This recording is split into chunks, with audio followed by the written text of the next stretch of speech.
What's up, Big Blue Nation? Your boy Big Blue Steph back at you with another video. This one the day after the Shane Dable presser. A nice 30-some minute long presser about the state of the Giants going forward. To be honest, I'm still kind of not feeling so great about that loss to Philly. Though I understand it was a great measuring stick to see where we are as a franchise, where we compare to Philly, since they are pretty much setting the standard right now, especially in the NFC East. But it's good to know where we stand, and I take it as that. I leave it at that. That being said, Dable and Shane seem to be on the same page with that. We understand there's a talent disparity, a gap in talent on our roster versus Philly. And not to make Philly our only measuring stick, because Dallas kind of took it to us as well. But if you really do look at it, we were 1-5-1 to include the playoffs against the NFC East. And if you're trying to make the playoffs every year, you always got to start at home, right? Any issue you always want to deal with, you want to deal with it at home first, then worry about the outside. So we definitely got some work to do there. And that kind of brings me to the next point of, yes, okay, we're going into this offseason with a lot of cap space, or a lot more than we had last year, we tell you that. But if realistically you're thinking about things, we have our own free agents to worry about, let alone half of our roster are free agents after March 1st or whatever the deadline is, or the league year ends. We know definitely from the presser, we want DJ back. We want Saquon back. Most of us want Julian Love back. Probably need to extend Dexter Lawrence. That's been put out there. At some point we want to take care of Andrew Thomas before it gets out of hand. So that's just in-house. Then there's smaller decisions. Darius Slayton, he's a good option for us to have, but he's not going to be our number one or number two. So, do we entertain bringing him back? But going back to the bigger point of this, we have this cap space that we have. We could, spend our money on. But how much do you think is really left after we were to sign, let's say, all those folks? Probably enough to sign another average at best middle linebacker to replace Jalen Smith. It's not a good look.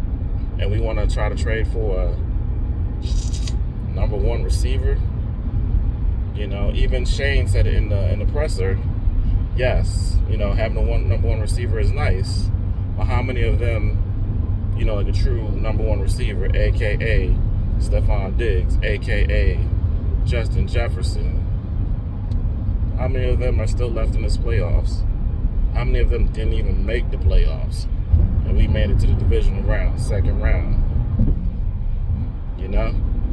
So it's kind of got me on pins and needles, a little anxious to find out how everything plays out. Because since we decided not to give Daniel Jones that fifth-year option, it's kind of like that Joe Flacco thing back in the day when he won the Super Bowl. He decided to bet on himself.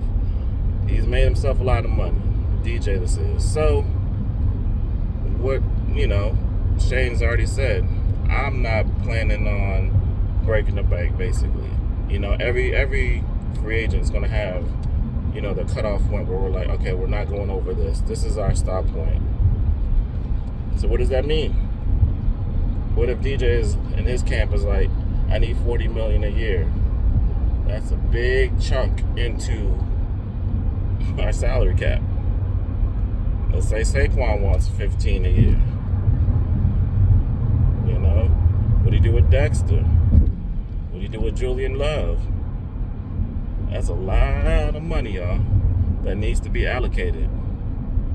So I'm just trying to brace myself, and I think Giants Nation as well should brace themselves for the fact that there's a good chance some feelings about to get hurt. One from the Giants Nation, two from the player side. Same way with James Bradbury. It was nothing personal about, having to let him go. It weren't nothing personal about having to, let him go because his cap number was way too big and we couldn't afford to keep him. It was just plain and simple. We just could not afford to keep that dude.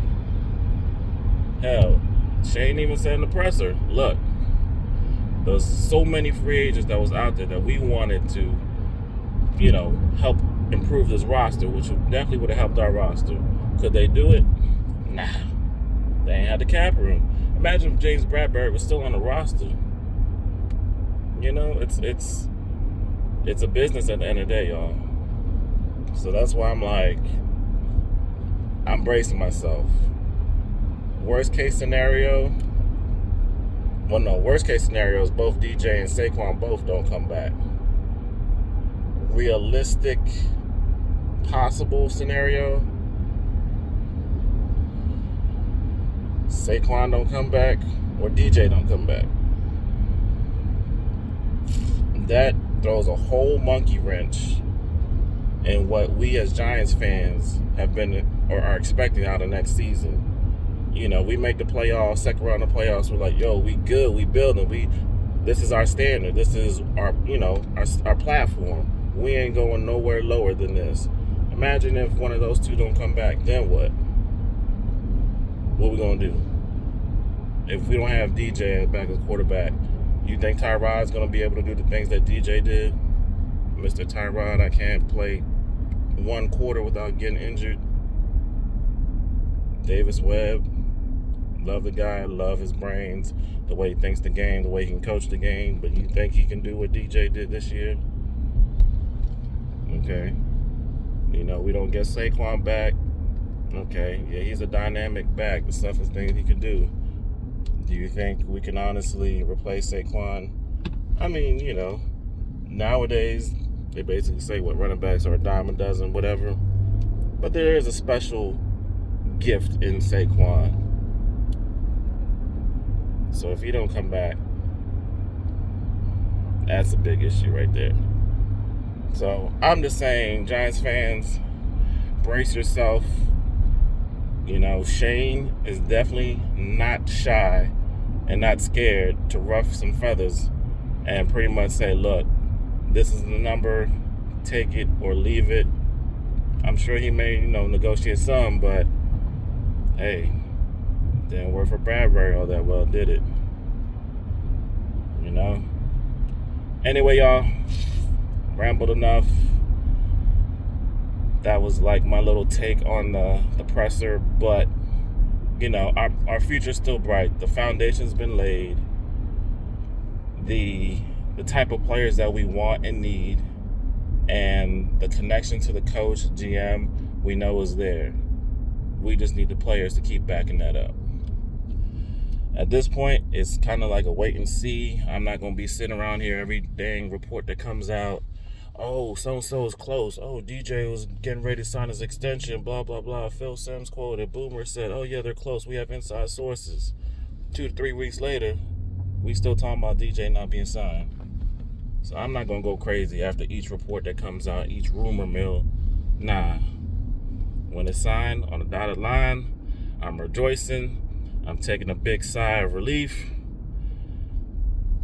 And on to the next one. Keep building that roster. But anyway, y'all, thank you so much for watching this. Got a couple more video ideas on the way, either for the end of this week or early next week. But do me a favor. In the meantime, like, subscribe, share this out to Giants fans, to NFL fans. And let's go, Big Blue. Holla.